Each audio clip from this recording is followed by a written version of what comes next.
Hi అండి, hello, నమస్తే. అందరు ఎలా ఉన్నారు? నేను మీ వహీదా. వెల్కమ్ బ్యాక్ టు మన ఛానల్ చిన్నమ్మ చేతి వంటలు. ఈరోజు మీ అందరికీ టేస్టీగా నేను ఒక మంచి కర్రీని చూపిద్దామని వచ్చేసాను. ఈ కర్రీ మనకి రోటీస్లోకి, వైట్ రైస్లోకి చాలా టేస్ట్గా ఉంటుంది. అలాగే బీరకాయ నచ్చని వాళ్ళు కూడా ఈ బీరకాయ పచ్చని పప్పు కర్రీని గిన్నె ఖాళీ చేసి తినేస్తారు, అంత టేస్టీగా ఉంటుంది. మరి ఇంకా లేట్ చేయకుండా ఈ కర్రీ ఎలా ప్రిపేర్ చేయాలో మనం వీడియోలోకి వెళ్ళిపోయి చూసేద్దామా?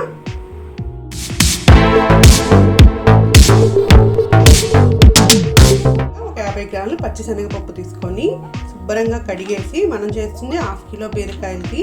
ఇప్పుడు ముందు వీటిని శుభ్రంగా కడిగి ఒక కుక్కర్ బౌల్ తీసుకొని ఇందులో వేసేసుకొని ఒక 3-4 విజిల్స్ రానివ్వండి. పొయ్యి మీద పెట్టేసి కొంచెం వాటర్ వేసి, ఉప్పు ఏమీ యాడ్ చేయాల్సిన అవసరం లేదు, ఇలా కొంచెం వాటర్ వేసి పొయ్యి మీద పెట్టేద్దాము. పచ్చి శనగపప్పు ఉడికేలోపు మనం బీరకాయల్ని పైన పొట్టు తీసేసి ఇలా చిన్న చిన్న ముక్కలు కట్ చేసుకొని ఒక 1/2 కిలో తీసుకున్నాను. దీన్ని ఇలా పక్కన పెట్టేసుకొని కట్ చేసేటప్పుడే చేదు ఉందేమో చూసుకొని కట్ చేసుకోండి. మళ్ళీ చేదైతే కూర అంతా చేదైపోతుంది కదా. అలాగే 2 ఉల్లిపాయలను కూడా ఇలా చిన్న చిన్న ముక్కలు కట్ చేసుకోండి. ఒక 2-3 పచ్చిమిర్చిని కూడా ఇలా కట్ చేసి పెట్టుకోండి. ఇప్పుడు మనకి పప్పు ఉడికిన తర్వాత స్టవ్ వెలిగించి ఇంకో ప్యాన్ పెట్టేసుకొని కర్రీ కూడా ప్రిపేర్ చేసేద్దాము. చూసారు కదా, పప్పు కూడా ఉడికిపోయింది. మనం ముందు ఇలా ఉడికించి పక్కన పెట్టుకోవడం వల్ల కర్రీ కూడా చాలా త్వరగా ప్రిపేర్ అయిపోతుంది. మనం బీరకాయలో వేస్తే బీరకాయ త్వరగా మగ్గిపోతుంది కదా, ఇది తొందరగా ఉడకదు. అందుకని ముందే ఇలా ఉడికించేసి పక్కన పెట్టేసుకోండి. మనకి తొందరగా కర్రీ అవ్వాలంటే ఇలా చేసేసుకుంటే చాలా ఫాస్ట్గా అయిపోతుంది. ఇలా వెడల్పు గిన్నె ఒకటి పెట్టేసుకొని స్టవ్ ఆన్ చేసి ఆయిల్ కొంచెం హీట్ ఎక్కనివ్వండి. ఒక 5 టేబుల్ స్పూన్స్ ఆయిల్ వేసుకోండి. ఒక 2 పచ్చిమిరపకాయలు కట్ చేసుకున్నాం కదా, వీటిని వేసేసుకోండి. ఆయిల్ హీట్ ఎక్కింది కదా, కొంచెం ఫ్రై అవ్వనిద్దాము. దీనికి తాలింపుతో పని లేదు, మనం తాలింపు కూడా వేయాల్సిన అవసరం ఉండదు, చాలా ఫాస్ట్గా అయిపోతుంది. అది ఉల్లిపాయ ముక్కలు, ఆనియన్ ఫ్రై అయిపోయింది కదా. ఇప్పుడు ఇందులో అల్లం వెల్లుల్లి పేస్ట్ 1 టేబుల్ స్పూన్ వేసుకోండి, ఎక్కువ వద్దు. 1/2 కిలో బీరకాయలు కదా, కరెక్ట్గా సరిపోతుంది. ఈ అల్లం వెల్లుల్లి పేస్ట్ కూడా కొంచెం ఫ్రై అవనిద్దాము.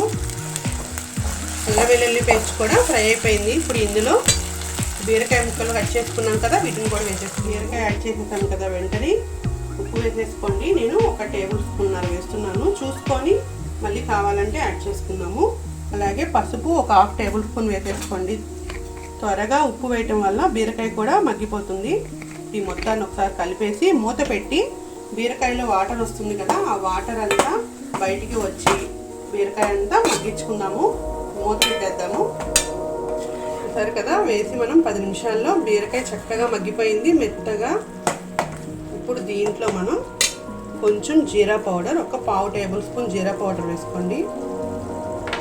అలాగే కారం నేను 1 టేబుల్ స్పూన్ వేస్తున్నాను, సరిపోతుంది. మన అల్లం వెల్లుల్లి పేస్ట్ వేసాం కదా, మనం తీసుకున్న 1/2 కిలో బీరకాయకి కరెక్ట్గా సరిపోతుంది. ఇప్పుడు దీన్ని ఒకసారి కలుపుకొని కారం యాడ్ చేసి 2 నిమిషాలు అయిపోయింది. కారం కూడా ఆయిల్లో ఫ్రై అయిపోయింది. ఇప్పుడు ఇందులో మనం ఉడకబెట్టి పక్కన పెట్టుకున్నాం కదా ఈ పచ్చి శనగపప్పు, దీన్ని కూడా యాడ్ చేసేద్దాము. అందుకే ముందుగానే ఉడికించి పెట్టుకున్నాం అనుకో, త్వరగా అయిపోతుంది కర్రీ, ఎక్కువసేపు పట్టదు. కారం పడితే పచ్చి శనగపప్పు మీరు ఉడికించినా ఉడకదు, చాలా గట్టిగా ఉంటుంది, చాలా టైం పట్టిద్ది. ఎప్పుడైనా ఫాస్ట్గా కర్రీ అయిపోవాలనుకుంటే ఇలా చేసేయండి. ఇప్పుడు దీన్ని 2 నిమిషాలు అలా మూత పెట్టేసి మగ్గిద్దాము.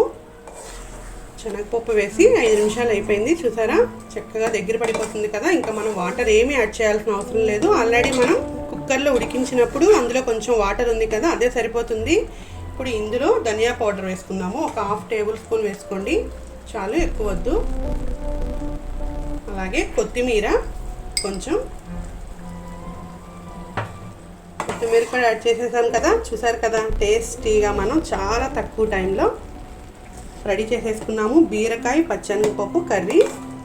చాలా సింపుల్గా ఉంది కదా, చాలా టేస్టీగా కూడా ఉంటుంది. మీరు ఇది రోటీస్లో కానీ రైస్లో కానీ ఎందులోకైనా సరే దీని టేస్ట్ చాలా బాగుంటుంది. మరి మీ అందరికీ ఈ వీడియో నచ్చింది కదా. మరి మీ అందరికీ ఈ వీడియో నచ్చినట్లయితే ప్లీజ్ మన ఛానల్ని లైక్ అండ్ షేర్, సబ్స్క్రైబ్ చేసుకొని గంట సింబల్ని కూడా ప్రెస్ చేసేయండి. నెక్స్ట్ నోటిఫికేషన్స్ అన్నీ మీకు వస్తూ ఉంటాయి. Thank you.